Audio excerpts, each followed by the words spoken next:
Ladies and gentlemen, wrestling aficionados of all ages, welcome to the very first episode of the Chi-Town Shoot Wrestling Podcast. I'm Marcin, and joining me in the squared circle are David, Chris, and Andres. We're coming at you from the heart of the wrestling world, Chicago, Illinois, bringing you the latest news, hottest takes, and all things WWE and AEW. And this isn't a one-way conversation, folks. We want to hear from you.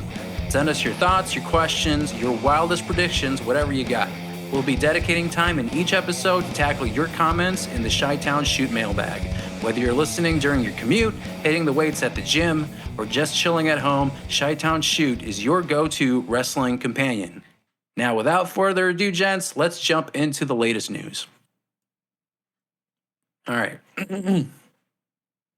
So, guys, how's it going? Episode 1 of the Chi-Town Shoot Wrestling Podcast. How's everyone feeling right now? We out here, G. We out here. It is 7:18. We're finally here at this point, right? And we're finally here. We're finally here. Everyone's cats are in everyone's specific, living abode. We're all where we're supposed to be. I guess we just kind of want to start off by introducing ourselves and kind of going over why we wanted to create a wrestling podcast. When did we start watching wrestling? When we start watching wrestling, I think that's kind of important just to know our background. I'll start with myself, and I'll just let you guys go around the corner.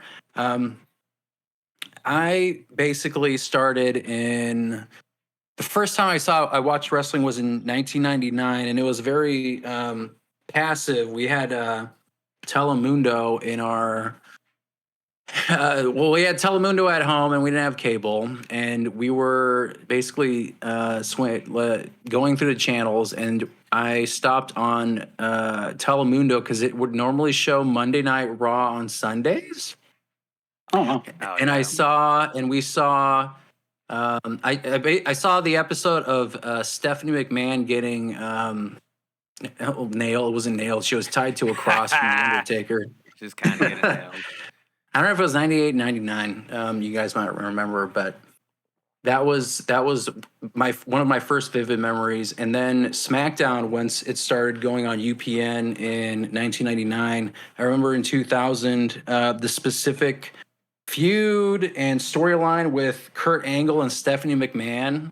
Like, I don't know, like that was the first, like first vivid scene of wrestling on SmackDown was when Kurt Angle planted a big kiss on Stephanie McMahon. And I remember the DX of that era. They had Tori, they had Triple H, X-Pac, Stephanie McMahon. Yeah. It was basically the McMahon-Helmsley era.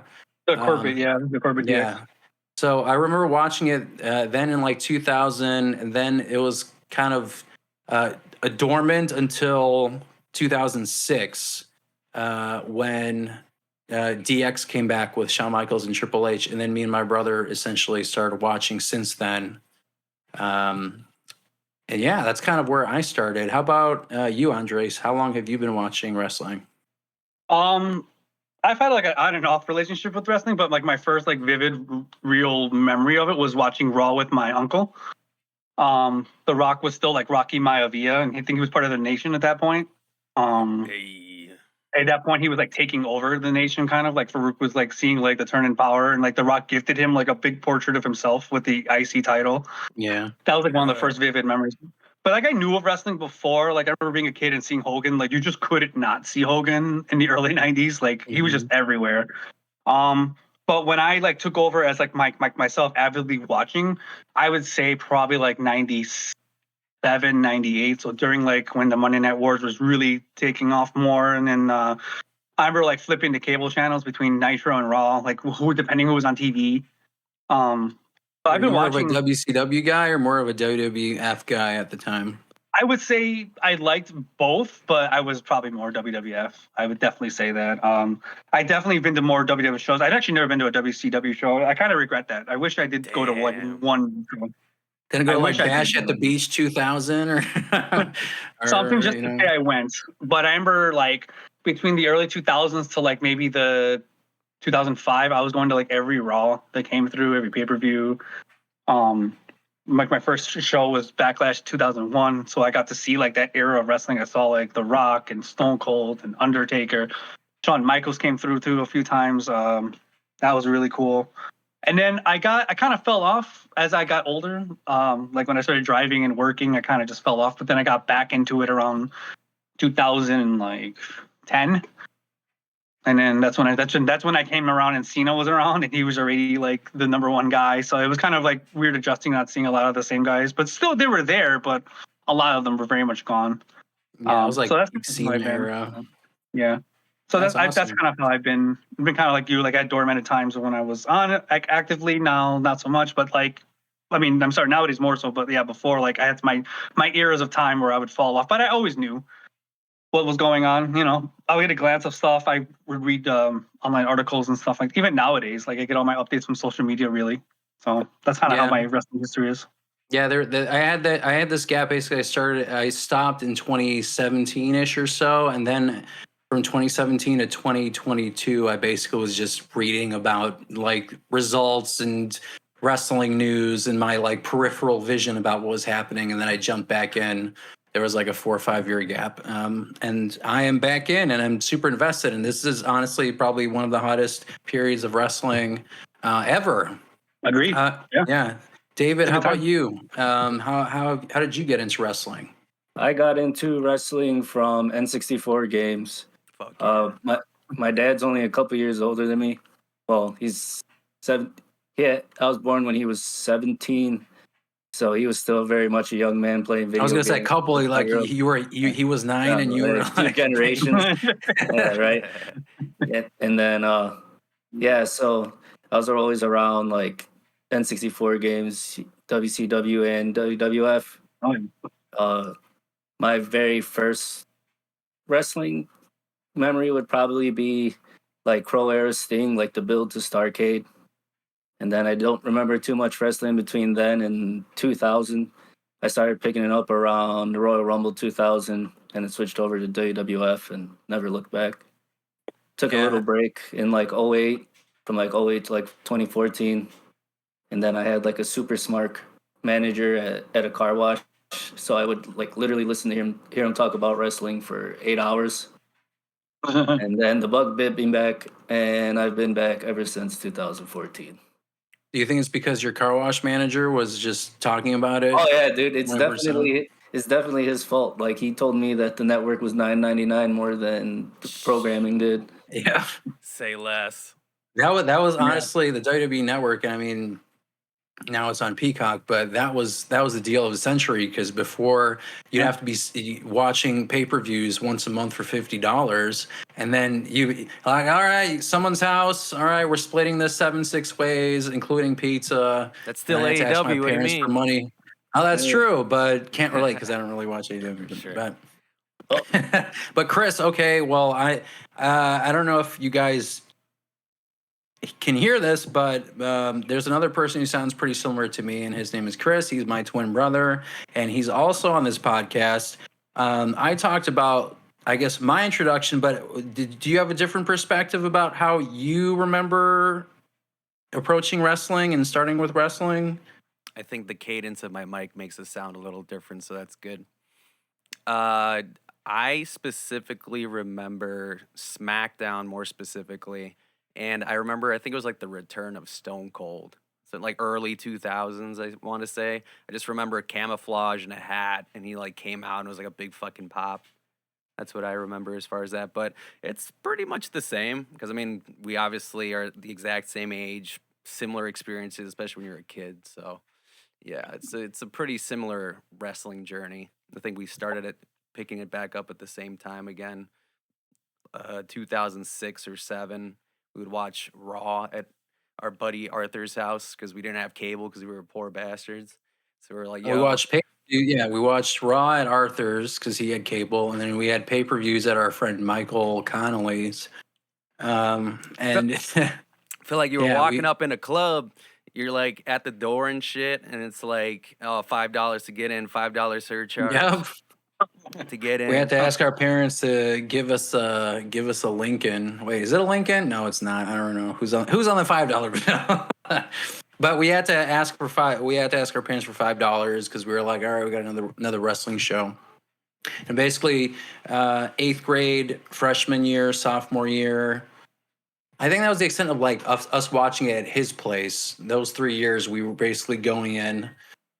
Fortunately, December to Dismember was one pay-per-view we missed, but we can save that for another podcast about why that's a good thing. But yeah, cattail. Sorry, guys, if you guys are watching this right now, there's a cattail in my That's camera. What is this tentacle porn shit happening right now, dog? Oh man. That was a crack. If I don't let her in, then she's just gonna keep complaining, and then if I let her in here, she's gonna just cause trouble. So I picked the least evil. It's gonna be animal cameos. Hopefully everybody's ready for that shit. Animal cameos, barking, meowing, crying. Yeah. But how about we jump into our first segment of the podcast? Let's talk about the latest news in AEW and WWE. And I think it's apropos that it's the new year and we have a bunch of new stories and new arrivals coming to WWE and AEW, specifically Naomi, who is currently in TNA. Her contract is nearing its end, and there's speculation that she will be returning to WWE soon. Now, according to PW Insider, they expect Naomi to be back in WWE by the end of January. And there's also speculation that Mercedes Mone, formerly Sasha Banks, may return to WWE, but negotiations have not been that successful. Some sources believe that Mercedes is more likely to debut within AEW instead of WWE. Now, I have my thoughts about this, but what do you guys think about Naomi's return and the potential return of Mercedes Moné, Sasha Banks in AEW? Do you think that is realistic? I think Monet can definitely do another big run in WWE, but I've been always kind of hearing things about her when it comes to the financial part that she's kind of difficult with that. And there was a point in time it looked like she was going to AEW, right? Like, wasn't she at the big pay-per-view they had last year? Yeah, it was. I think it was New Japan Forbidden Door. Yeah, like the crossover pay-per-view. She was at All In too. Yeah. Naomi coming back, I think that's cool. I'm curious to see what they would do with her because the women's division is actually really good too going on right now too, and WWE's really been kind of going back, kind of pulling old superstars to come back, which is cool. But Monet coming back would be very interesting. I feel it's just like I would be very curious to see like where she would go because especially with like you got the Judgment Day and then obviously Mommy being the champion over there, and then you got Damage Control who's on the other show. I think right, they're on two different shows and like. Yeah. They're running the women's division. They're all planning on taking the tag titles and stuff like that. That'd be cool if both of them came back and maybe went after the tag titles. I don't know. That'd be interesting though. I could definitely see it. I got a take on Naomi. Shooting. We shooting. Brett. I didn't really care for Naomi in her original WWE run. So I'll just put that. You didn't like the glow gimmick? I didn't care. Like it was just something I just didn't really give a shit about. It was okay. Yeah, it wasn't like wow, like or anything. Yeah, I agree. It didn't blow me away, but I feel like if she was going to come back in WWE, I feel it's just like it's been my opinion that WWE's roster is very stacked. So I feel like there just isn't like room for like somebody like Naomi. I feel like if she wants to actually excel as like her own wrestler, she's better off going to like a TNA or a WWE, an AEW, because I feel like there's just more room for that kind of person because she's good. But like if you got somebody like Rhea Ripley or whatever, like they have a big roster, I would say that she'd be better off in like AEW or staying in TNA, I guess. Wouldn't you say AEW has a big women's roster, but he just doesn't take advantage of the women that he's hired?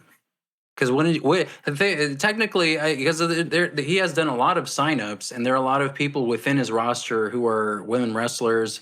Britt Baker is one that we talked about.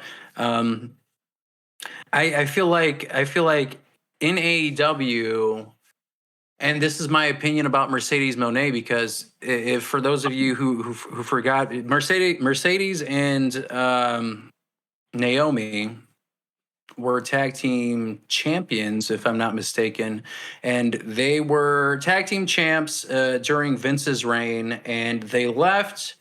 And this was essentially the peak Vince McMahon scandal era in 2022.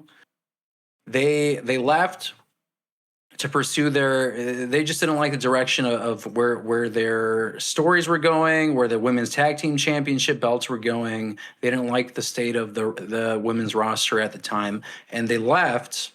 They basically pulled a Stone Cold Steve Austin. Yep. And if you guys remember, the commentary team, Michael Cole, and I forgot who else was with them at the time, but they basically Graves.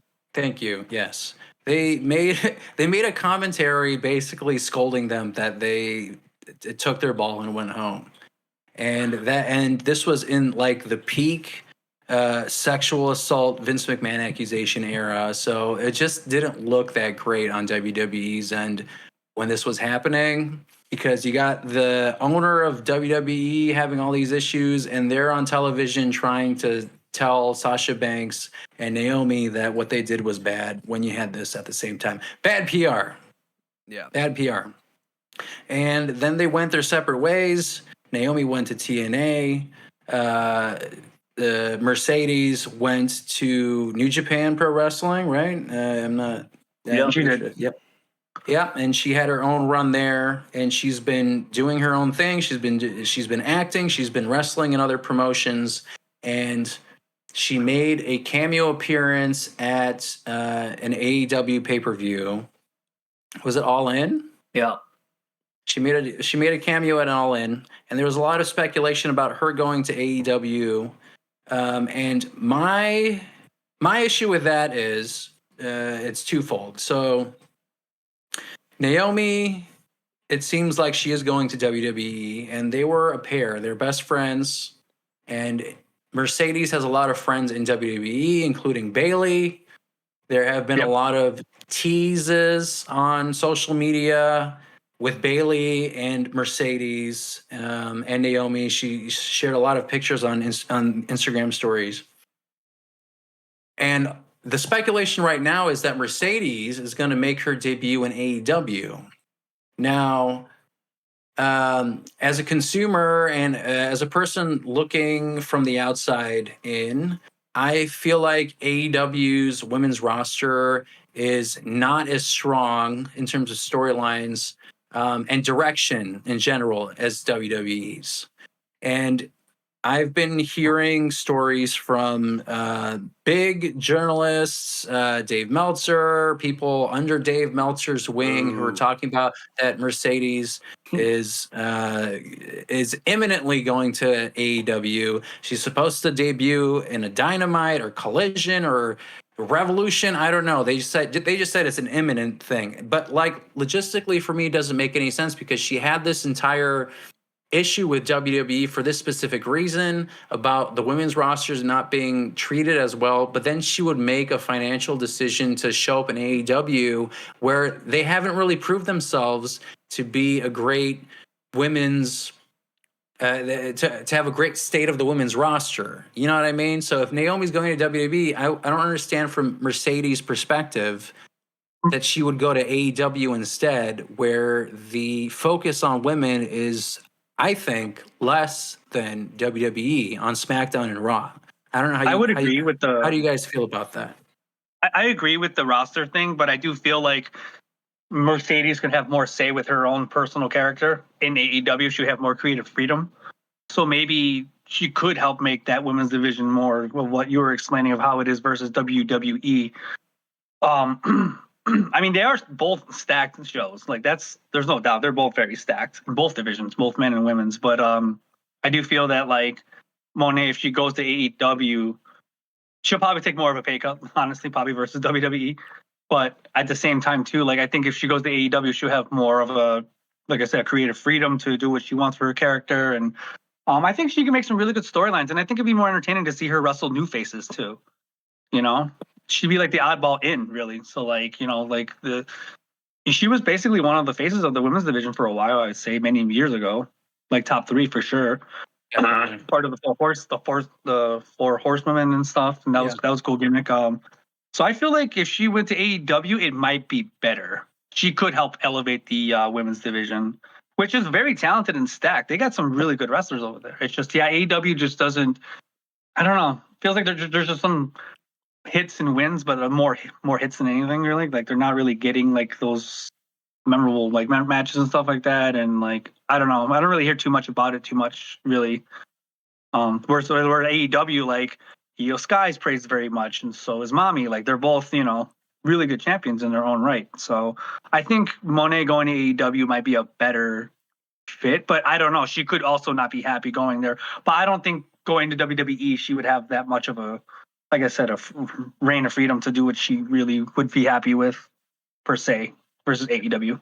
I mean, I think Triple H, as he overtook Vince McMahon in the creative decisions, and Vince McMahon is a big. I feel like Sasha Banks is a Triple H guy, but Chris, David, you guys watch AEW, and you know the state of AEW's women's division better than I do. Do you feel like there's some insight that I'm missing here? What do you feel? How do you feel about Mercedes going to AEW? Where do you think she fits within that? I think she'd go straight to the top of the card, but I also feel like she'd have better matches in WWE. On AEW's card their roster doesn't have a track record of going like 10 plus minutes for like matches. And I think that if she wants to transition from New Japan, where she was going 20 minutes, 25 minutes, back to an American style, that WWE would at least give her those 15, 20-minute marks. And that's more so because the girls can go. Not that the AEW girls can't go, but their matches aren't produced to last that long. Yeah. Chris, any thoughts? Well, I would say Monet talks, and I think Tony Khan is definitely more than willing to just shell out a fuck ton of money for what she feels she's worth, right? Whereas like the supposed rumor is that WWE did not want to play ball as far as a certain number of what she probably asked for. So I'm guessing that she would go based on what she's getting paid, which makes sense. I mean, if you had the opportunity to make $25 fucking million, like okay, I'm gonna go over 5 years. To be fair, it's not going to be a lump sum. Still, but still, I mean, it's still more money. I'm assuming than was on the table for WWE. Again, I'm just speculating. I think she has an opportunity to also shape the AEW women's roster, being that popular women's wrestler. So I think a lot can go right, but also a lot can go wrong. So it's a tough call, but my gut says that she would benefit at least in the short term in AEW. But I think they need direction in this new year, and we're still waiting to see that. I mean, and that's the other thing. We're talking about direction. I mean, Saraya, Paige in WWE, if you guys don't know, she was a massive star, right? And then she got injured. She had to retire early. How do you guys feel how do you feel how Tony Khan basically is managing Saraya's career right now? Do you feel like her current situation in AEW, do you think it's going to mirror Mercedes' potential storylines and feuds? I feel like a lot of the Saraya matches are like at a 70% speed, and I feel like it's a lot of more so inexperience on AEW's part, not trusting Saraya so much more than Saraya trusts them. I mean, I guess to be fair, her neck was also broken, so I guess she's a little more limited than Mercedes in terms of ability. But Chris, what do you think? I got this take from one of my clients. He was saying essentially that people are kind of babying her as far as like taking certain bumps and spots and things like that, which makes sense. So that might be why there's this like limit as far as like where she is at on the card you know, because I think people are just afraid like they're gonna like mess her up. So Kill her. yeah, I mean, obviously the hype was there when she showed up because yeah, it's like you thought she was done, but you know, the Outcast thing came and gone. It's kind of lingering a little bit because it's still her and Ruby Soho. They got that new girl Who? that's like a recruit, like that Harley Cameron or whatever her name is. Oh yeah.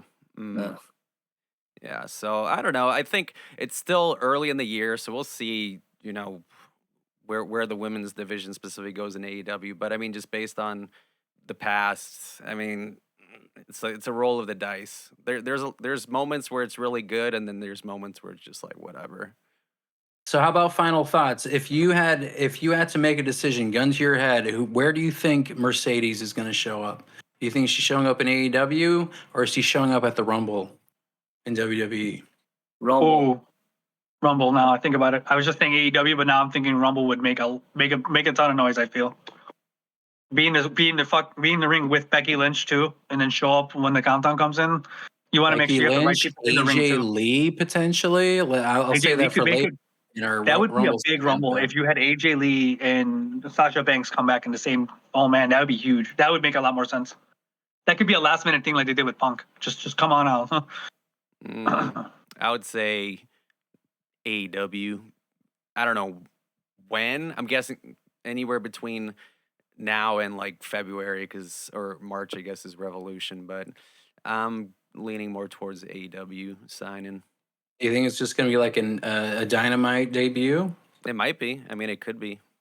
I think she should show up on a pay-per-view if she does show up over there. Yeah. So Revolution. Actually, I guess, can I As we throw wrap another this- question out there? What's that? Can I do a shoot from the hip question real quick You too? absolutely could. Okay, so let's just say we go with the agreement that let's just say she's going to the Rumble. Let's just say that. Would she win it? No, Tasha Banks? Yeah. Yes. I think she Okay. would. I think she would. That's the other curious thing. I wonder if like if she decides to go to WWE, that she would say, I want to be called Mercedes Moné because I can keep my name. Kind of like CM True. Punk. Yeah. You know, and WWE doesn't have to own that name. What about, okay, so let's wrap this specific news story up with Naomi. So where do you see, she's expected to be in WWE. Where do you think she's going to go? Do you think she's going to be with her man, Jimmy Uso, on SmackDown? You think she's going to go to Raw? How would she be treated with the rest of the women in WWE? Where do you think her placement is? Mid card, lower mid. Probably I mid. think upper mid. With the Funkasaurus? Yeah, exactly. Some throwaway gimmick. I'd say upper mid, and then determining what they do, who she rivals, and what she does. You know, because like I said, it's a stacked roster, man. So I would say, what if maybe- she debuts on NXT? I don't think she'll be JB. She's not a Baron Corbin. If we're talking about like women's talent and roster and charisma, she's SmackDown or Raw worthy for sure. And I think if she debuts back in WWE and once her contract ends with TNA, but I feel like there's this partnership with WWE and TNA that I think is important to consider when we're talking about these negotiations. But if she decides to jump back to WWE, go under their contract, I think she's going to be on SmackDown with her husband, Jimmy Uso. I can see that. Honestly, I kind of want to see her to be being as a heel and just be part of the bloodline, you know? Like, that'd be interesting. But I think if she goes back to WWE, I think they'll treat her as well as the Usos. I think they're going to have her up there. You know, she'll be feuding with, well, I mean, it depends if she's a face or a heel, but I think she'll be feuding with the top women on SmackDown or Raw, personally. Okay. But let's wrap this story up and let's jump into the next one. Let's delve into some AEW territory, huh? Let's talk about Maxwell Jacob Friedman. Now, for those of you who didn't watch World's End or you didn't read the news for 2 weeks, MJF lost his AEW championship to Joey Samoa Joe at World's End. His best friend, Adam Cole, baby, is the devil, betrayed him. Adam. He lost his championship at World's End, and now he's out of action. So, Best friend. his best friend, he's considering 2 options for his shoulder injury, by the way. His shoulder's injured, and he's deciding on surgery or rehab. Now, surgery would sideline him for a year, but potentially provide a more permanent solution, and rehab might allow him to return sooner, but could risk the issue of coming back. Now, he's a young guy. MJF, according to certain news stories, he's leaning towards rehab unless doctors strongly advise otherwise. Now, what do you guys think? How long do you feel like MJF is going to be out of the picture? Do you feel like he's going to return like John Cena in 2008 in the Royal Rumble? He had a torn pectoral muscle, or I forgot what the specific injury was, but he was supposed to be out for a year. Comes back in 4 months. Do you think that's what MJF is going to pull? Do you feel like he's coming back to AEW? Maybe he's going to show at the fucking Rumble. What do you guys think about the situation of MJF right now? I like to think he's an AEW guy, to be honest. I know he did a lot of talking, like if he was going to go to WWE for a while, like last year especially, like that was kind of his thing. But I don't know. The more I've been seeing him, I don't know. The more I feel him, just more as an AEW guy. Like he knows, like he's done a lot there. He wants to continue to do more there. But time off, I would say 6 months to a year, even with either option. Because, he can come back and make a big pop and help bring ratings back. I would definitely see that if he made a surprise return. I mean, it'd be cool if he came back and did the double gimmick again. I don't know. Maybe that'd be kind of interesting. Because they'd be like, oh, he's injured, so there's no way, right? But I don't know. There's so much they can do with him because he's such a talent of their roster. So I definitely would say 6 to 8 months for sure, guaranteed he's going to be gone. But I don't see him jumping ship, at least just not yet. But I would be worried to see what he would what WWE would do with him if they took him. Because I don't know, not that they couldn't figure it out, but like we've all been saying that WWE's roster is pretty stacked right now. Like if you drop MJF there, what can you do? It'd be interesting to see. That's fair. I mean, I think that with MJF, we were talking about this before the podcast, but there are things. I mean, you mentioned that specific storyline where MJF has been teasing that in 2024 his contract is going to end, and he is basically up in the air in terms of his decision about where he wants to go. If it's going to be WWE, if it's going to be AEW. And for whatever reason, I don't understand this personally, but Tony Khan and AEW have removed him from the roster, and they are kind of feeding into this storyline that maybe he'll jump into WWE. But I personally don't understand, how does that benefit AEW? People are going to want to tune into AEW. Why? Because MJF might or might not show up. I don't understand. David, Chris, you guys watch AEW. Where do you feel this MJF thing is going?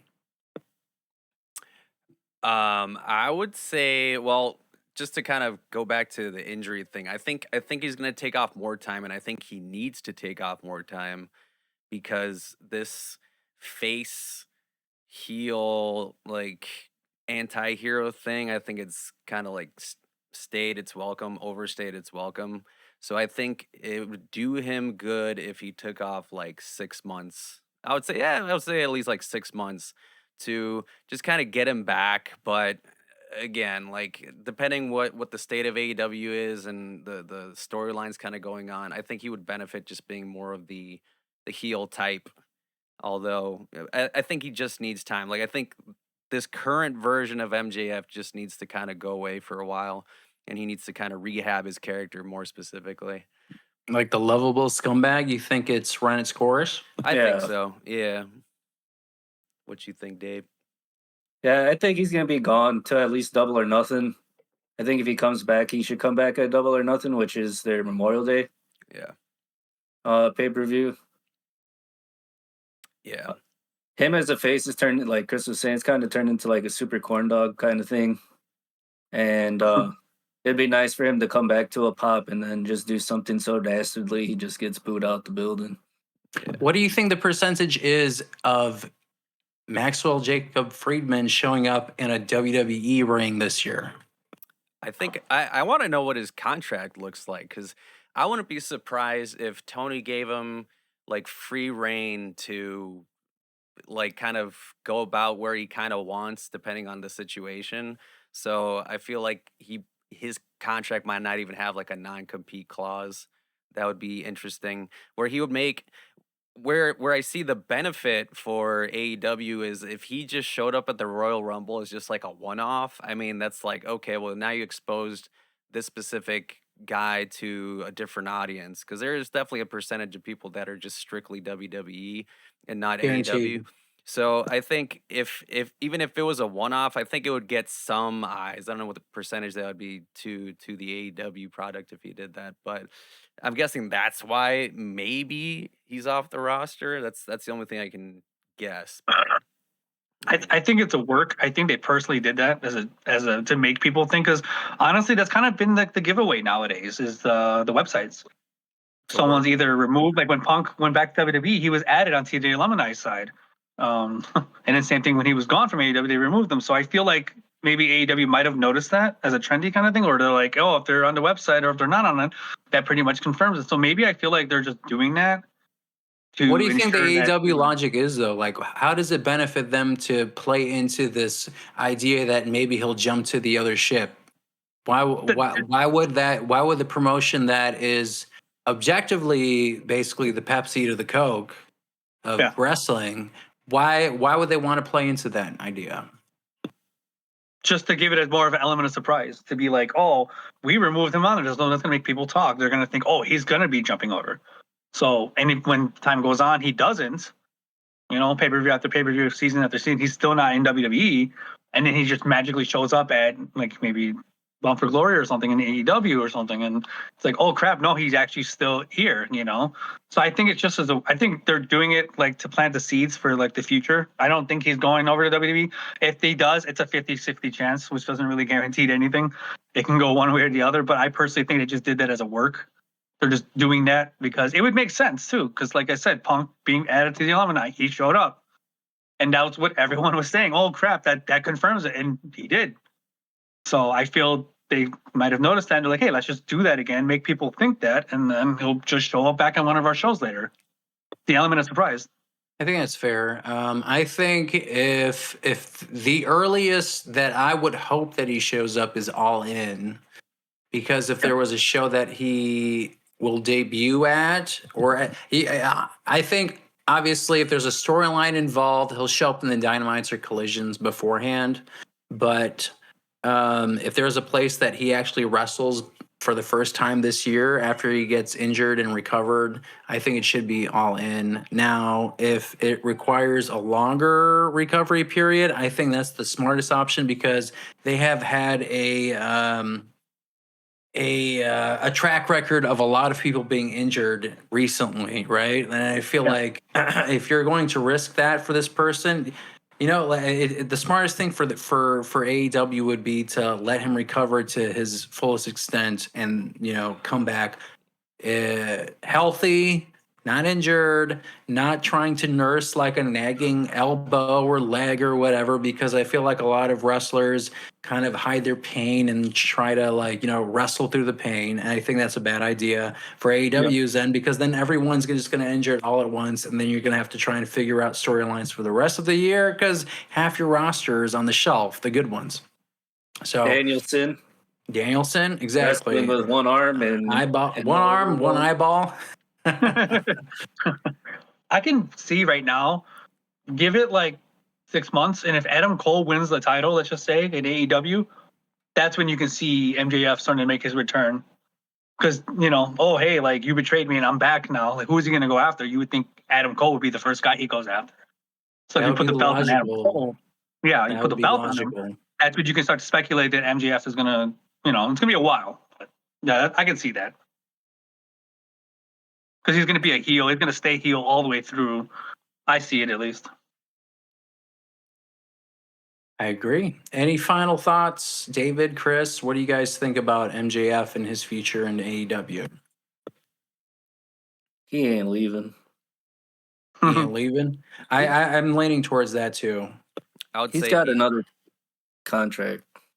Yeah, I mean, who knows? He like there was that speculation that he silently signed a contract. So I'm guessing I would lean more towards that because I mean, if you have the opportunity to just be the biggest guy in the company, I don't see why he'd want to throw that away. Because just looking at the male roster on WWE, it's like where do you put him?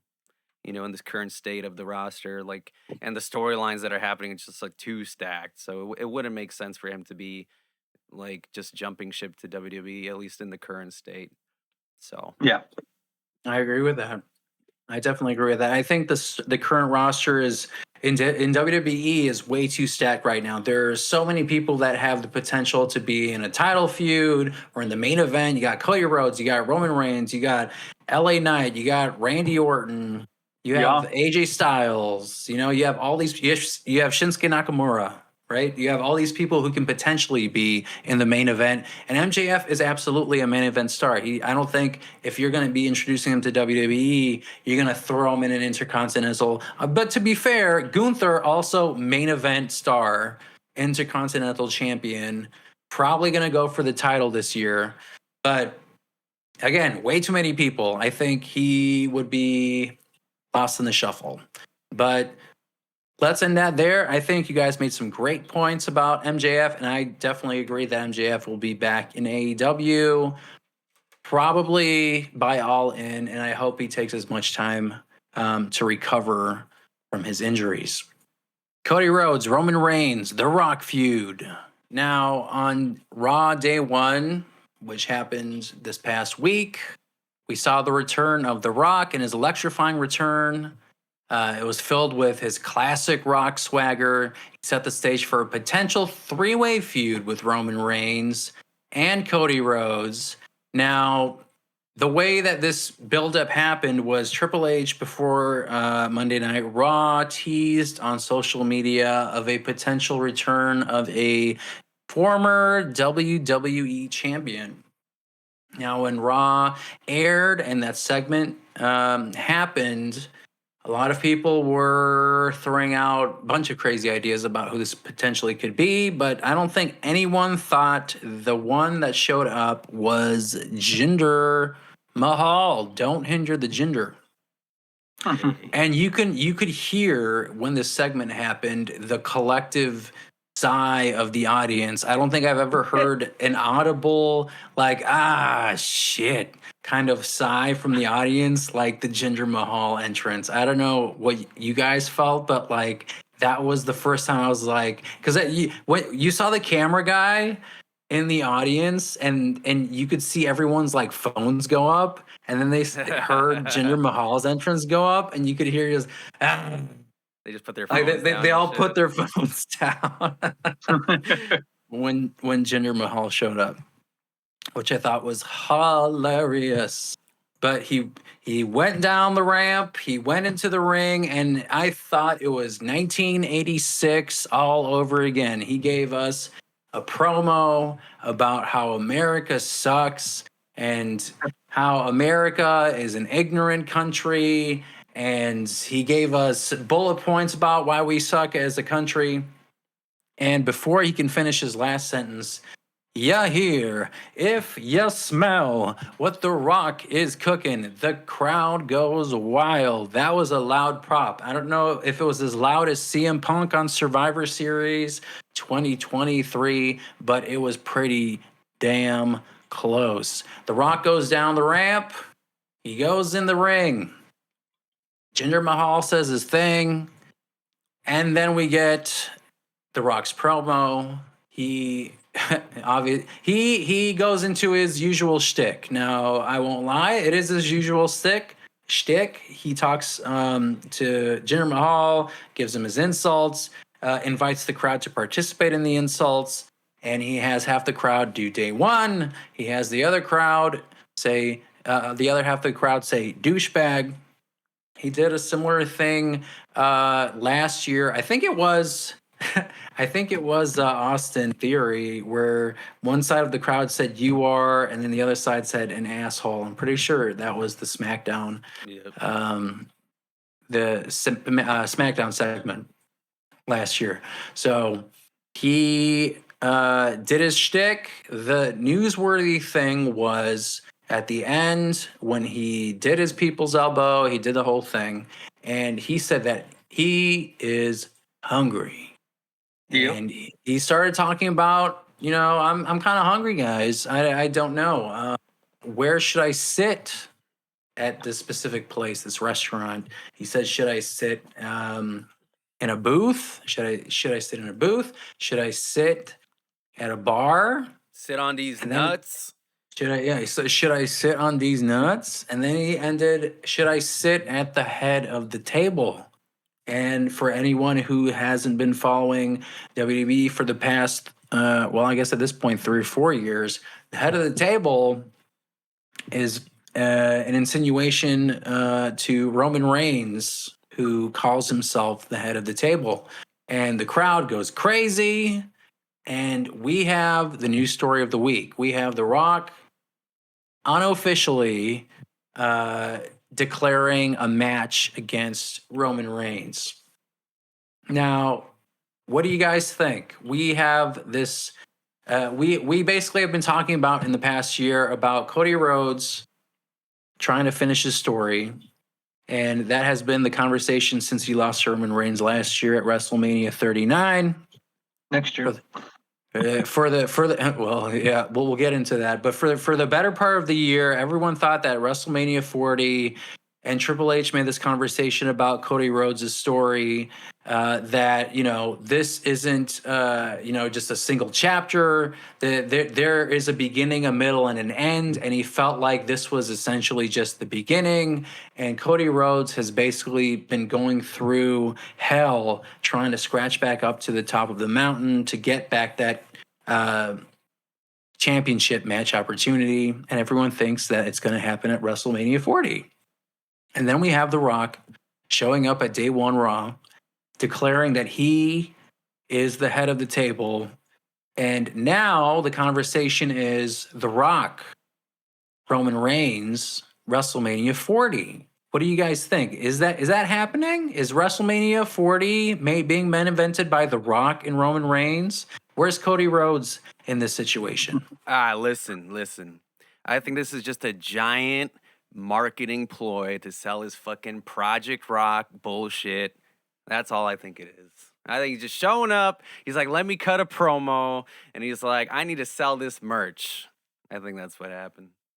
His merchandise, you think it's as a service level as just him selling his merchandise? Yeah, he's just showing up. He had his freaking nice little tank on. He's like, yo, I'm The Rock.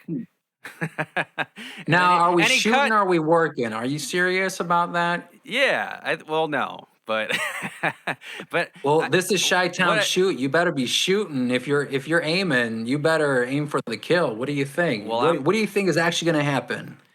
Well, I think as far as like his promo, just like my gut reaction from just listening to him cut his promo was that it was exactly the same thing that he did on that SmackDown, whenever that was, a couple months ago. So I don't know. Yeah.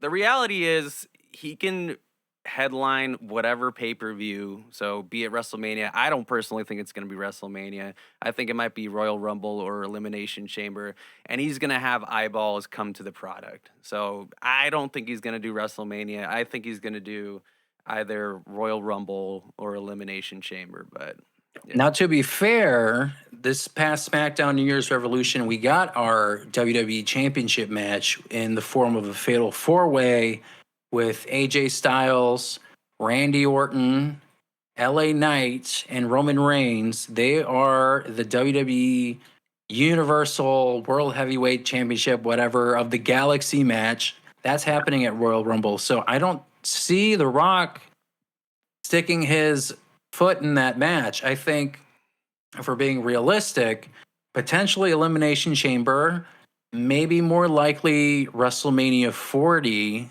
We all watch wrestling podcasts, right? There are a bunch of talking heads that we like to listen to day in and day out. You've heard, Fightful Select. You've heard the Observer. You've heard everyone talk about why would it happen at the Elimination Chamber? Like that doesn't make any sense. It would have to be WrestleMania. It's a WrestleMania caliber match. Do you guys feel like Elimination Chamber is a realistic idea for The Rock versus Roman Reigns? For 70,000 seats, yes. Yeah. Yeah. Yeah. It's in What about you, Australia, Andres? right? Yeah. It's in Australia. It's in Perth. And Perth's not easy to get to, according to Australians. Well, I mean, for one, the venue that they rented is essentially the size of a WrestleMania stadium. It holds 60 to 70,000 people, maybe even more, depending on what their layout is of the event. But that's a big event. That's like SummerSlam level because they've been treating SummerSlam basically like a WrestleMania 2. For the year because they have the one in April and they basically have another big event in the second half of the year. And the Elimination Chamber this year is a major stadium. So listening to all these people talk about like, why wouldn't it be WrestleMania? I feel like from WWE's perspective, they're trying to create the road to WrestleMania as eventful as they possibly can, and it will happen at Royal Rumble. And they also want Elimination Chamber to not be like a dip in the storyline energy, right? Like they want it to be consistently high octane, crazy matches. And what better way to do it than have The Rock and Roman Reigns show up at Elimination Chamber and have that match there? I think that's a great idea because they've also, if you look at the current schedule of WWE's, I was going to say PPVs, premium live events, there's a lot of focus on international events. You have Elimination Chamber in Perth, Australia. You have Backlash in France. You have Germany's own pay-per-view, like that. This is a new pay-per-view. I forgot what the hell it's called, but it's in Berlin, Germany. Bash in Berlin, thank you. It's in Berlin. And that's going to be a Gunther-focused pay-per-view. So they have 3 or 4 major premium live events in different countries, and that from a corporate planning perspective, this is a new concept for 2024. They haven't done that. They've dipped their toes into premium live events in different countries on like a consistent basis. With last year, where they had Clash at the Castle, and I'm pretty sure they had Puerto Rico is technically part of the United States, but I think they treat it as like a major foreign international event. They had Puerto Rico with Backlash. Oh, they also have Toronto with Money in the Bank. A lot of these big pay-per-views are not in the United States. That's a first. Last year's Money in the Bank was in London too. Yeah, you're right. So there's this ongoing corporate plan about trying to make these events as big as possible. And what better way to attract more people than having an event like The Rock versus Roman Reigns? When was the Rumble again? Is this month, the Rumble's right? January 27th. And where is it? It's in Florida. It's at the Tropicana Bowl. So The Rock's going to be home, basically. If you think about it, The Rock fought Cena, or I'm sorry, he fought Punk at the Rumble when he took the belt from him for the main event of the Rumble. And so this is a lot of like what is giving me like there are so many different ways you can go about this because you can make a story about because Punk had that issue where he was WWE champion, lost the belt to The Rock, and they basically had that Cena Rock feud, and then Punk felt a certain way. You could bring that up again, have him be involved in this specific thing. Obviously, there's this Seth Rollins CM Punk feud that they've been writing. You can see the writing on the wall. He's had interviews. Seth Rollins had interviews, and a lot of it was focused around those two. But what about we've been talking about The Rock. We've been talking about Roman Reigns. Where's Cody Rhodes in this? Where's Cody Rhodes in this entire feud? Because I talked about him finishing his story. What the fuck goes on with what is happening with Cody Rhodes? Who's that? At WrestleMania 40. Who's he rivaling right now? Huh? He gets his Who's belt. he rivaling like right now? Right now, he's in a feud with Shinsuke Nakamura. So, like, but in a lot of people's brains, it's like, well, this is his speed bump to WrestleMania 40. But now The Rock fucking shows up. So where does Cody Rhodes go from here? Does he win the Rumble? Nope. Does he win the Elimination Chamber? Who Nope. does he face at WrestleMania 40? He's not off the card at WrestleMania 40. Where does he go? What happens? He loses the Rumble. He wins something at Elimination Chamber, and that's What does he how win? Who does he face? What does he win? a number one contendership Elimination Chamber or something. I don't know. A number one contendership Elimination Chamber match? Yeah. Maybe. But I'm scratching my head. I'm trying to figure out where does it go from here? It's hard. It's really hard to say. There's too many triple A talent all right now in the main spectrum of where the belts are and where they're at. It's really hard to say. And then you threw the Rock in and just fucked it up for everybody. I'm not upset. I'm not upset. I think it's great that it's just there's so many. It's a good problem. Potential. It's a good problem to have. Chris, what about you? No, I think Triple H just never forgot that throne, baby. He's like, really? This is that petty? He said this is long-term burial, brother. His ass. Long-term storytelling, but long-term burial. He's gonna give him the line. He's like, don't you worry. Like, you're gonna do this and that. He's like selling him on like the way to the top, and he's like, all right, I guess so. And I think by the end of it, he's like, here's your fucking papers, motherfucker. You're out of here. Go back to AEW, bro. Well, we'll see. You say that, but there has been a story where Cody Rhodes has re-signed with WWE, and I think it is a 5-year contract. So everyone, I feel like people of that caliber know where their Northern Star is, or where the plan is from WWE's perspective about like where they're going to be in terms of the roster. So if he thought that Triple H was going to bury him for the next 2, 3, 4, 5 years, he would not. I don't think he'd be re-signing with WWE, and I think he had a very specific goal in mind when he re-signed with them back in 2022. So he's gonna wake up. He's gonna wake up, and he's gonna go into his mailbox, and he's just gonna see his Stardust gear in the mailbox. A tracking number.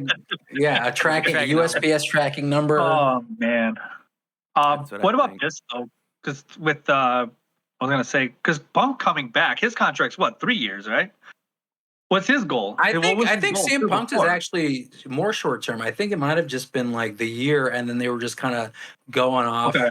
I read something else, but he has like complete creative freedom. But the thing is, what's Punk's goal? And everyone knows it. He would have gotten it if he never left, which was probably main eventing WrestleMania. Exactly. So now he was going to do it, and then Cody can't do it, and now The Rock's there. It's just like, oh my god. Well. The good thing about WrestleMania is now it's 2 nights, right? So so everyone, 2 sets of people can say that they main evented WrestleMania, and that's been the case. But you want to main event the last night, though. You want to main event that one. Yes, technically, because I think that's how I would view it that way too, because like you're technically main event WrestleMania, but the last day with the final match is, I think, the main event, and I think a lot of people view it as the main event. But okay, well, let's throw out some ideas out there, because we're talking about Cody Rhodes, and I know you said Stardust and all that. You know that's not realistic. That's not going to happen. Yeah, it's going to happen. But you think he's going to be in Stardust gear at WrestleMania 40? Yep, he's going to be on 0 Hour. Who? He's going to be in the pre-show. He's gonna 0 Hour AEW. Yeah, he's gonna be Jey Uso and Jimmy Uso tag teaming with fucking his brother or some shit. And that's the match. Book it. All right. Well, what's your plan B? What do you think is going to happen if Stardust doesn't happen? What do you think is going to happen? Well, I think, like, first of all, he needs to wrap this Shinsuke shit up. That needs to be done like ASAP. I can see Rock putting over Roman at, let's say, Elimination Chamber, and then that way, when Cody faces Roman Reigns at WrestleMania, there's a lot more weight to the match, because, well, shit, Roman Reigns beat The Rock and now he gets to fight Roman Reigns. I think me It's true. not being just a shithead about it, I would see that's the scenario, but I who can see that. knows? So making it beating Roman more of a bigger thing because he beat The Rock too now. Yeah, I But then can see that then happening. who's the guy that beats him? Then would it be Cody? Would it be Punk? I Right. don't see it being Punk though personally. But Well, I say Cody for sure. Punk for sure is going to be the Seth Rollins. I don't know what Yeah. next. is gonna I think do, that's but logical. Yeah. Seth Rollins is for sure the feud there. But for Cody Rhodes, or as far as like the Rumble, I mean, who's gonna win that? Well, we'll save that Gonna surprise for our us. last segment, but I Alright. guess if you want to kind of touch on that, that's perfectly fine. But David, what do you think? What do you think is going to happen with Cody Rhodes between now and WrestleMania 40? Where is he going to end up on that card?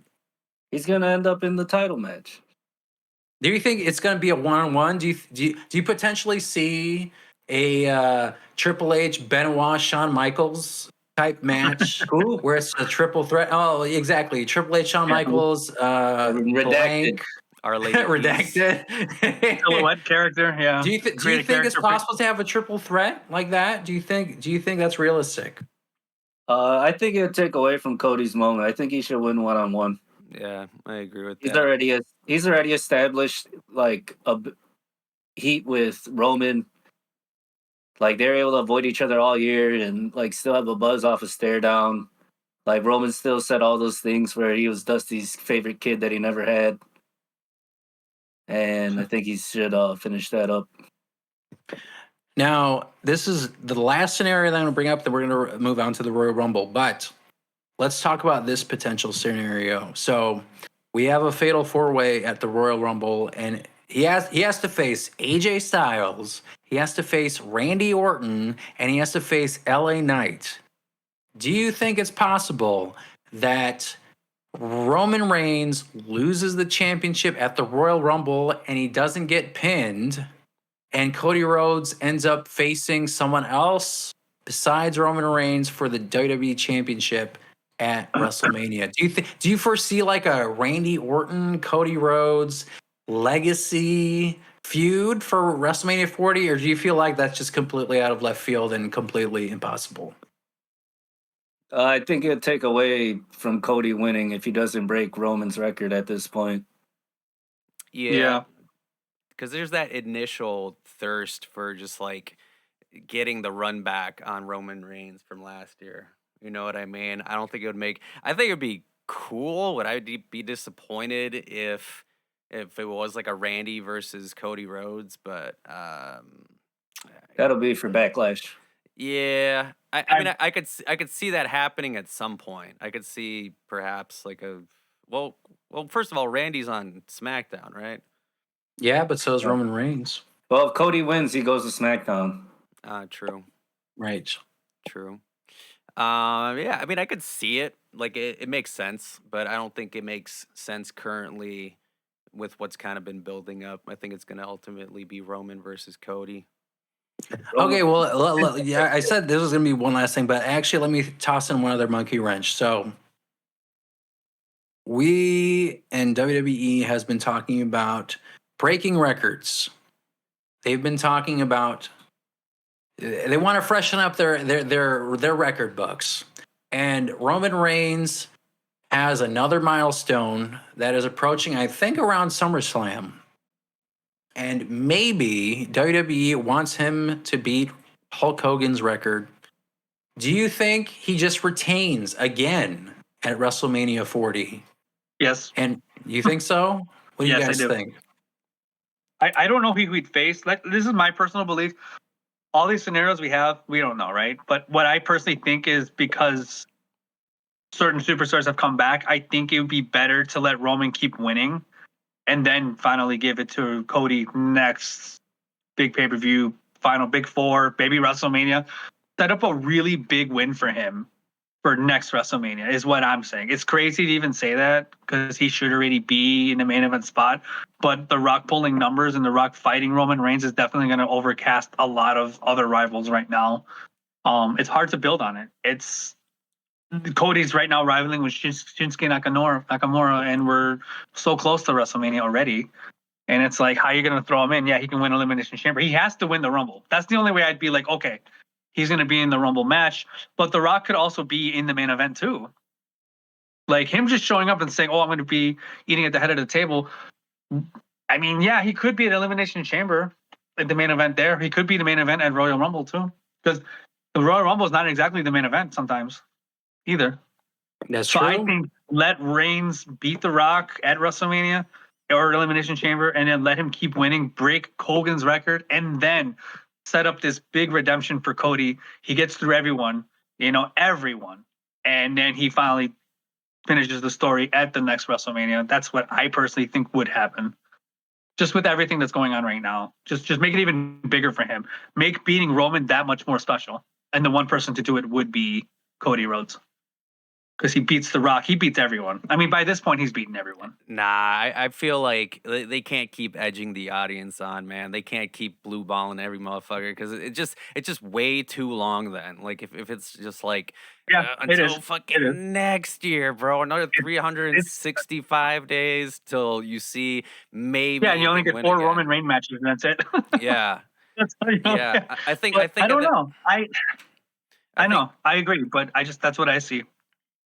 I could see Cody Rhodes by then, if that's the case, cooling off, and then people just kind of being like, whatever about it. Because that's why I also mentioned too, like he might win it somewhere else before WrestleMania. But making Reigns that much better, like beating all these other, like now a legendary wrestler too, like, oh damn, like it's gonna become like the streak, like who's the one that's gonna do it? Who's the one that's gonna beat it? Sure. Nah, man, that's immortal, bro. Pretty much. Roman's defenses have all been really great. Like from Thunderdome to now, like his Thunderdome matches against like Daniel Bryan and Edge, Cesaro, Rollins, Owens, Silverdome. Like, yeah. And then I snorted, but I was muted. But I don't really see any legitimacy other than going for like the total amount of days. Like, who else can he beat? If he beats The Rock and he wins this fatal 4-way with AJ Styles, LA Knight, and Randy Orton, it's like, who else do you really have to add to the list of people you have Honestly, to beat? Yeah. Like you already beat Brock like 3 times in this title, in this reign defense. Like you beat Kevin Owens, I think 4 times. Did he beat Cena again? Like as a champion though? He's beat Cena as a champion though, like a title match on the line. Okay. Yeah, I can't remember that. But that was be another one. I don't know. Like I said, like I don't want it to be till next WrestleMania. I would like Cody's thing to finally fruition and be the thing, but like I don't know. I mean, unfortunately, I could see that too. I could see that.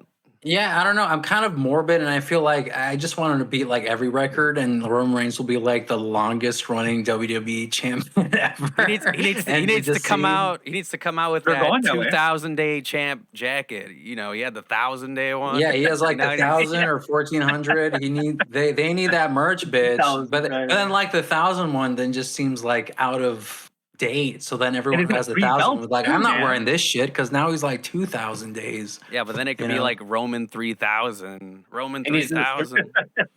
He gets to redesign the belt 4 times. Yep. Yeah. Exactly. He's got 3 belts too, man. Is he technically is he technically still like a 2 belt holder, or have they just been like, all right, well now you're just 1 belt? But do they still call it the WWE Universal World Heavyweight Championship Champion of the Galaxy belt? Like, is he still technically a 2 belt person? Of the left arm of the Andromeda Galaxy. Yeah, he's just a 1 person. It's or 1 belt. It's just now he's a 1 belt. But I feel like there's still a stank on Seth Rollins' belt where it just feels like, well, no one can beat Roman Reigns, so here's a supplemental belt. But I will say that Seth Rollins has done a really good job being the working people's champion. I think he's done a great job with that. But I guess tying up the Roman Reigns, Cody Rhodes, Rock feud speculation, I feel like ideally I'd like for Cody Rhodes to beat Roman Reigns at WrestleMania. There's a morbid side of me that would like to see Roman Reigns retain again and then maybe lose at SummerSlam once he hits that other record, because maybe they're like, well, Hulk Hogan's a racist, let's just have him beat that record so Hulk Hogan doesn't have the longest record ever, and that's what we're going to do. And I'm fine with that, but ideally, I'd like to see Cody Rhodes retain at WrestleMania. But this whole Rock factor is interesting, and I genuinely want to see where this goes, because I don't know where Cody Rhodes goes if this is going to be the WrestleMania main event. AEW, motherfucker. No, he's not going to AEW. I can tell you that. Build another throne to destroy. Yeah. Yeah. He's not going to AEW. I can promise you that. I don't see Especially it, with the new recent contract he signed. Not anytime soon. Yeah.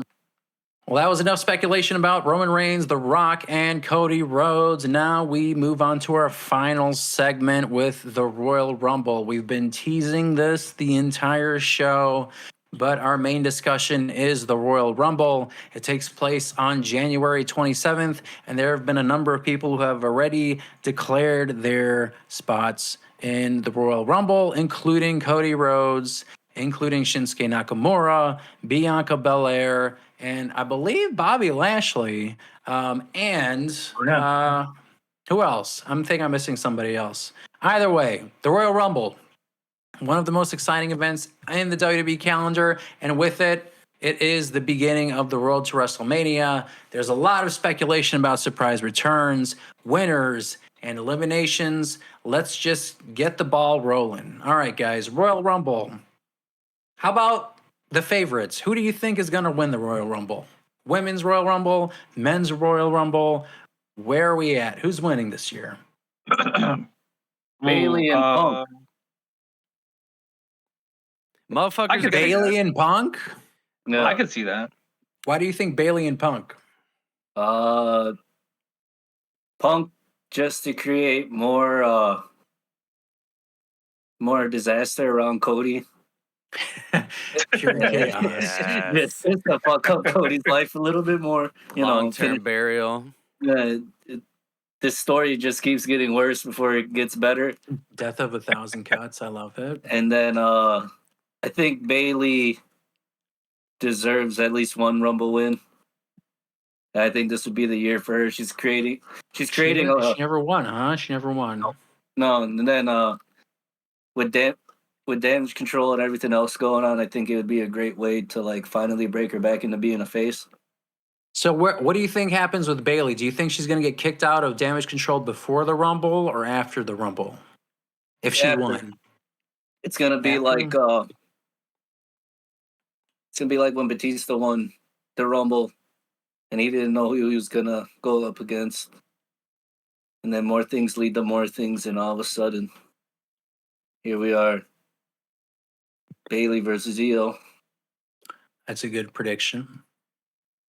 Would Damage Control still be a thing, you think, after that? Or do they stay stable? I agree. I think it would be. They all turn on Bailey. Yeah, I just don't think Bailey would be in Damage Control. I think there's going to be a whole feud between Bailey and Damage Control. But that's what kind of tying back to what we talked about earlier about Sasha Banks. I think that would be a natural plug-in for her for this feud between Damage Control and Bailey and Sasha Banks, because they're best friends. And having her feud with them, like SmackDown and Triple H, they've been focusing on Damage Control a lot. They've been the main event, the main segment, and a lot of it has been revolving around them. And this seems like an inevitable breakup. So I feel like it would make sense for Sasha Banks to show up in WWE, but yeah, AEW, more power to her, but I think it'd be more interesting for her to be in WWE with Bailey. But neither here nor there. All right, we got a Bailey prediction. We have a CM Punk prediction.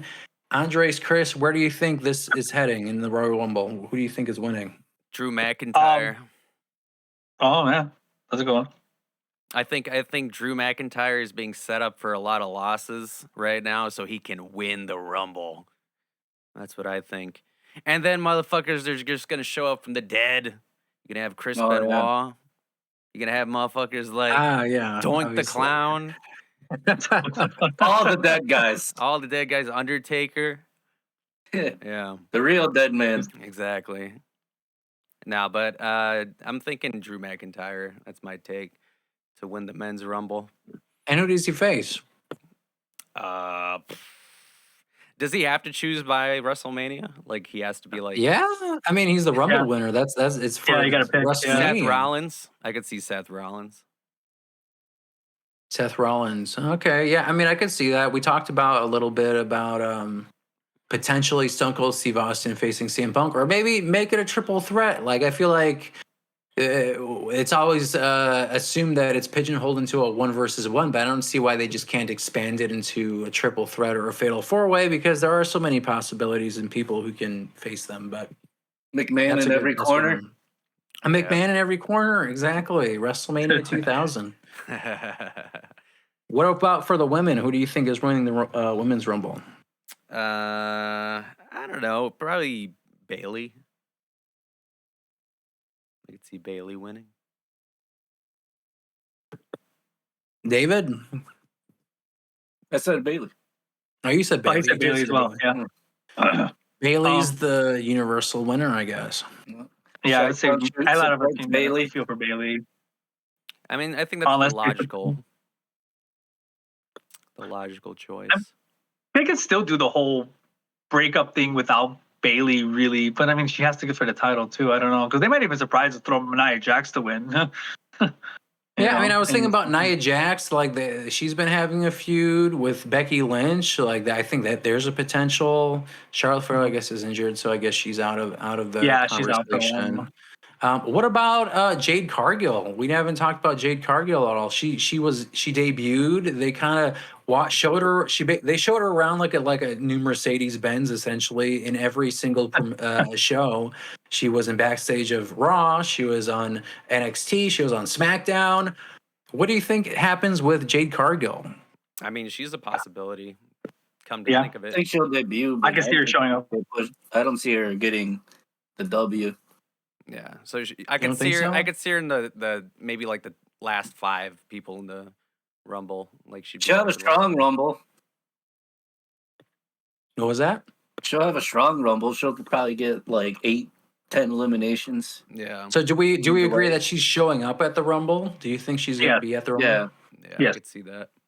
Do you think other NXT superstars too would cross into, right? They usually do that, right? Like, Well, what about what if Lyra Valkyria, the NXT Women's Champion, shows Throw her up? ass over the rope. Roxana Perez too. Just quick squash. Over the rope with you. What do you?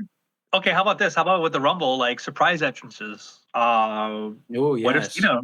would Cena make an appearance? No. In the Women's Rumble? Not the one. No, obviously not. But Depends in on the what actual, movie he's like- in.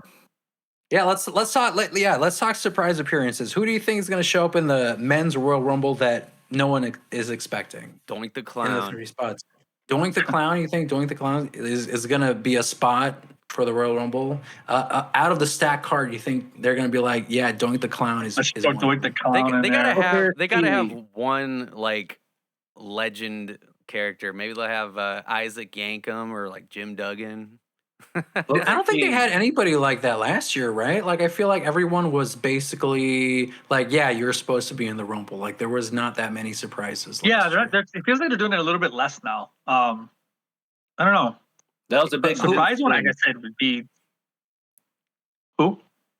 Yeah, who would you want to show up at the Rumble? Booker T. Booker T. Did he show up last year? I think that's when he said it was his last. I think after his appearance, so he said, "I'm done." Like that. That was my reminder to like, stay out of it. But The it'd be cool to see him come back. producer. Triple Undertaker H. too. Undertaker, hell yeah. I mean, why I not? don't know. I don't think he about will, Undertaker. but I don't see why it wouldn't be a bad idea. But Yeah. it'd be weird to get eliminated too. Like, damn. Like, well, what would he do though? Honestly, at the Rumble, like he can't exactly win because then he's gonna go to the main event. You know, like Yeah. I think it Yeah, cheapens his character. Booker T came Yeah. last year, not Booker T this year. What percentage of the Royal Rumble participants do you think is going to be NXT up and comers? 10. You think like 10 people from NXT? Oh no, 10%. So like 10%. Okay. 3. it was just on the tip of my tongue. Breaker. We're just talking about Braun Breaker. See, I feel like Braun Breaker is one of, like, we were talking about edging and stuff. Like, I feel like Braun Breaker is on the precipice of being on the main roster, but he's just not there yet. But I feel like 2024 is going to be his year to show up on Raw or SmackDown. He's just finishing Steiner math, and then he'll be on his way. With all his peaks and freaks. Peaks and freaks. And you know what? I'm looking at this roster right now. Beth Phoenix is still on the WWE roster. So I'm thinking like maybe Beth Phoenix will show up on the WWE Women's Royal Rumble. That'd be interesting. Yeah, Candice LeRae, Kathy Kelly. Why not some announcers or interviewers? Yeah, I feel like so we talked about winners. So we think most of us think Bailey is going to win. Is there another person you feel like in your predictions that can potentially win the Women's Royal Rumble? Maybe Becky Lynch. The entire feud. Yeah, I could see Becky Lynch. What about Asuka? How do you guys feel about Asuka winning? Asuka, I feel like Asuka and Kairi Sane are going to stay as a package deal, and I think they're going to hold the tag team championships. Asian and Same. Asian. Yeah, Kabuki Warriors. They were all stable too. The Back in Kabuki Japan. Warriors, Yeah, but no, even before that, Io Sky, Kairi Sane, and then Io Sky's sister were all. Which her sister actually visits the shows. She's backstage a lot. They were all stable back in the back when they wrestled in Japan together. Yeah. So it's very possible they could bring back that stable and have Asuka there too. I'm gonna go out of left field, and I feel like in the women's Royal Rumble, I think I can see an Indy Hartwell or an Ivy Nile winning the Royal Rumble and just having like a new person challenge and potentially win. And in terms of the Rumble, because you have two women's champions, is Rhea going to? I feel like Rhea will still be dominant, so I feel like maybe whoever wins is going to face Io and win at WrestleMania. Are we going? Let me back up. Do you feel like we're going to see a women's world championship and a WWE women's championship match at WrestleMania, or do you feel like one of them is going to get snubbed? With both titles on the line? Yeah, WrestleMania. With two Rumbles and then plus the other card matches. Well, so you have the men's and women's Rumble. Yeah. Right. And on both Raw and SmackDown, they both have their sets of women's and men's like main event championships. World Heavyweight, WWE, Women's World Championship, WWE.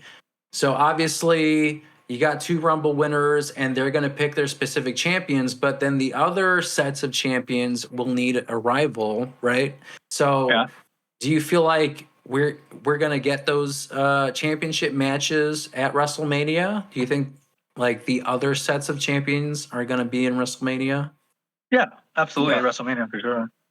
But at the Rumble though, I don't think so much. I don't know. Unless they're already on the card. Like what do you think about like Michin or Meiko Satomura? What is Meiko Satomura? Is she in NXT still? UK?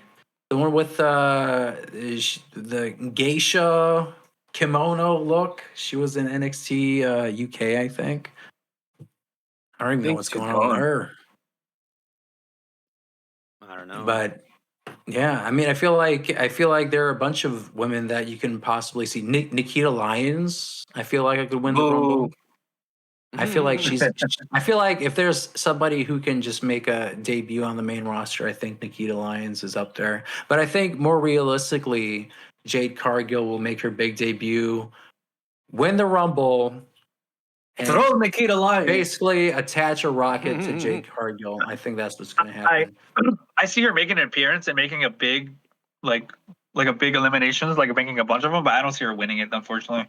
Yeah. And then she's going to be main rostered at that point. If you win the Rumble, you're going to the main show. And I don't know if she's necessarily like ready for that because she showed up and then they just automatically just took her off TV. Yeah. So I could see her winning and like pulling a cane and just throwing a bunch of people over for a while.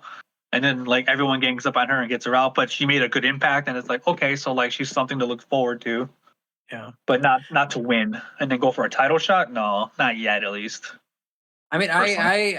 I honestly think Jade Cargill has that X factor, and just like watching her videos and just the way she presents herself, and watching her stuff on AEW, I do think she has that X factor, and I think she can reach like Rhea Ripley levels or even Yeah, higher.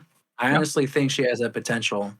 Um, so I hope for the best for her in the Women's Rumble. So the Men's Royal Rumble, we've been kind of talking about this, and we've been throwing around Cody Rhodes and Drew McIntyre as the winners. Do we have any other person who could potentially win the Rumble if we just had to shoot? If we had to throw out other names out there, who else can potentially main event WrestleMania? I mean, you got Seth Rollins as champion, you have Roman Reigns as champion, so it would have Right. So to. they're not in the Rumble. Well, yeah, but They're not in the room. you want So to think about feud possibility, or like what would be the logical ish. Oh, let me throw this other question out there, because I feel like WWE's like creative like planning and logic sometimes it's like super mixed. So you know how there's a fatal 4-way match with Randy Orton, AJ Styles, and LA Knight. Do you feel like they're going to be in the Rumble too? Like, do you feel Yeah. like are they going to main event with the Royal Rumble, or do you feel like they're going to have a match at the Royal Rumble, lose potentially, and then show up in the Royal Rumble and potentially win? Do you think that's a possibility? Sure. Yeah, I see. Oh, LA Knight's in the Rumble, right? Like that's guaranteed, right? Like he's in the Rumble itself. I don't that's not official. I know No, he's he's just in the in the fatal 4-way match, but I don't think he's Oh, I'm declared sorry. for the Okay. Rumble. Oh, my bad. Yeah. So Wait, does it? that's the interesting thing, right? Is like, is he going to be in the Rumble? Because I feel like the rules for WWE has shifted from year to year about what's allowed and what isn't allowed, right? Like if So you're in a championship match, you don't show up in the Rumble. actually, But there's something we're not accounting for either. Is that Priest still has his Money in the Bank briefcase, so he could totally cash right, in at the Rumble and too, yeah, and actually and do it they've been because he's doing like that 0-5 or some shit. consistently. Yeah, yeah, he could totally do that, and I don't know. I don't see him doing it. Be But Undertaker. The Undertaker. Mm-hmm. yeah, I mean, Boo. The B is for boo. So what about we talked about our favorites to win. We talked about surprise entrants. Who's getting eliminated first? Let's Damian actually, you know Priest. what? Who's showing up first? Who's 1 and 2 in the Royal oh, who's Rumble for men's and women's? Who's 1 and 2? damn, Rey Mysterio. Gunther. Gunther, yeah. Rey Mysterio and Gunther. Ray's hurt. All right. You know, there was an interview that I think it was in the 2024 preview special this past week. As CM Punk talked about being first and how that wouldn't be a big issue for him. I think I could see him being number 1 or 2, I can and see that. potentially Thrown winning over it all. third. Or third. I could see that. Yeah. So you guys think Rey Mysterio and Gunther? What about for the women? Who shows up at 1 and 2 spots? 1 and 2. Bailey, number 1, and Asuka, number 2. Yeah, I was gonna say Bianca Oscar could Belair. definitely be 1 too. Do you feel like Trish Stratus will come back in the Rumble? Because I know she had her feud with Becky Lynch. Do you feel like that can be reignited for WrestleMania? I think it's a surprise, like appearance, yes, but not to reignite the rivalry, just to Do you show think up it'll- and Yeah. Okay. yeah, because after she's gone, what's she gonna do? Rival her until WrestleMania? That's it. Maybe. What Again? about Lita? Like she was in Lita a, for she was sure. in a feud. She got like her ass kicked and whatever, and then they Oh. basically just told her, see you later. She was the women's tag team champions for like a month. Yeah, yeah. Yeah, just coming in on the hot tags. Yeah, exactly. So I think if we go back to like surprise entrance, I think Lita will be there. But I think for 1 and 2, I can see Bailey, and I would like to see Becky Lynch. I think just like that history and just having them kind of survive the Royal Rumble, I think that'd be interesting. And regardless if it's the men's Royal Rumble or the women's Royal Rumble, I think it has to be someone prominent. I don't think you can start off the Rumble with like one or two like jobbers or mid-carders. I don't think that's a great way to set the tone for Yeah, you have to have an the A Carter. Rumble. I'm Yeah, really I feel like there, that'll yeah. just add to the drama. So we talked about first people showing up. Who's getting eliminated first? Who's going over the top rope first? JD Please. McDonough. JD JD. McDonough. Yeah, I could see him getting JD sacked. McDonough. R-Truth. Mm-hmm. All of them is. Curtis Axel still hasn't been eliminated. That's right. Axelmania. And Triple H is all about long-term storytelling, so I'd like for him to just like bring back those talking points. Like Michael Cole's gonna be like, "Oh yeah, it's true. He never got eliminated." That'd be amazing. Hornswoggle. Surprise entrance. I hope Horns. Yeah, surprise entrant and first person getting eliminated. Fastest elimination. Yeah, fast Curtis Axel. Yeah. Those are good ones. I don't know. I feel like first eliminations. I feel like I think it can't be a main event person. I don't think that's the first person who's going to be eliminated. But I feel like if you have one or two with main event stars like a CM Punk or I don't know. Well, like would Damian Priest be in the Royal Rumble? Like he's got the Money in the Bank You still could be in the Rumble. case. Yeah, he's just. So I guess like I guess you'd be like I can challenge for it, and then also If I lose, I could just cash it in. Does he only have until WrestleMania to cash it in, or does he have until Money in the Bank to Still cash Money it in the Bank. Okay, yeah. So I guess I could see that. So those kinds of people, I don't think they're going to get eliminated first. So I agree with like a JD McDonough getting eliminated first. Corbin. Honestly, Nia Jax is on a streak. Would she be eliminated first? Maybe for the shits, but like then I don't understand what the buildup was of her pinning Becky Lynch. You know, I feel like she can potentially. Well, that's the other thing. Io Sky's a heel, and Rhea Ripley's technically a heel. So where would you put her? Both champions are heels.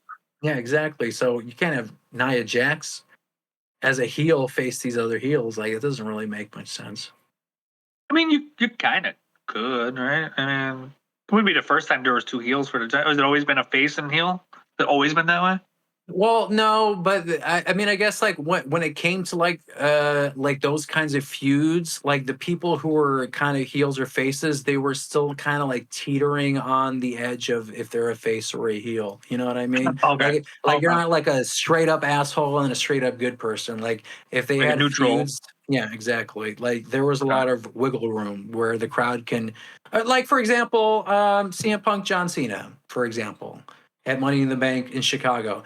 CM Punk's technically a heel, but he was the clear favorite in Chicago. You know what I mean? Like there's wiggle room there in terms of the character.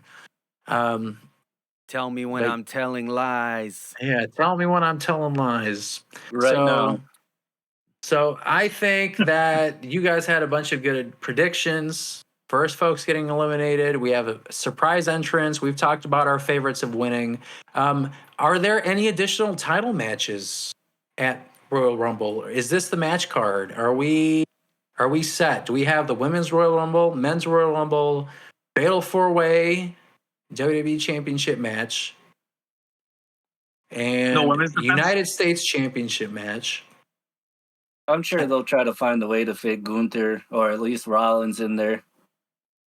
Yeah, I mean, I was going to say, I think we have the 4 matches, but where do the other titles fit? And you can't obviously put all of them on the show because the Royal Rumble will take up a big chunk of the 2 Rumbles premium live event. Are they still at 30 entrants or did they increase it? Yes. No, they're still at 30. I mean, the only time I think they've increased it was when they did the greatest Royal Rumble in Saudi Arabia, and I think that was 40. And the time Del Rio won. Yes. Yeah. There was a Royal Rumble that wasn't in Saudi Arabia that was like 40. And they let Del Rio win it. And that was also stacked with surprise entrance. Like, oh, we got 40 people. Well, who should we bring back? I don't know. Roddy Piper. Rest in peace. Rest in peace. Del Rio can maybe be a surprise. Yeah, that would be a surprise. I don't think That'd be he's a gonna big ever get a surprise. job. Yeah, I know. Probably not. No, he's probably donezo. That wife beater. Last time I seen a clip of Del Rio, he was in a gym that was like 20 deep. It's his bad. ass So we talked definitely- about surprise entrance, and we talked about like legends and gimmicky people to show up, but let's talk about like realistic, and this will be the final segment of the show, but let's talk about like realistic people who can potentially show up and jump ship to WWE. Do you think there are AEW wrestlers or independent wrestlers, people from TNA? We talked about Naomi. We talked about Mercedes, right? I don't think we mentioned them in our current conversation about the Royal Rumble. Who, from a realistic standpoint, can show up in the Royal Rumble and make an impact from the women's or the men's? Naomi. Naomi, yeah. Kylie Did you? Ray. Kylie Ray. Yeah, she's been on main event a couple times. Mm-hmm. Okay. Yeah, I agree with that. I think I think I will begrudgingly agreeing with folks saying that Mercedes is going to show up in AEW, but I would like for her to show up in the Royal Rumble. And when CM Punk did his promo, he mentioned AJ Lee. He said she sends her regards, and AJ Mendez had an Instagram post. She had like a series of videos, and one of them was her training with CM Punk doing the Hurricane Rana, her selfie of her with her fucking 6-pack abs. She looks fantastic. Shredded.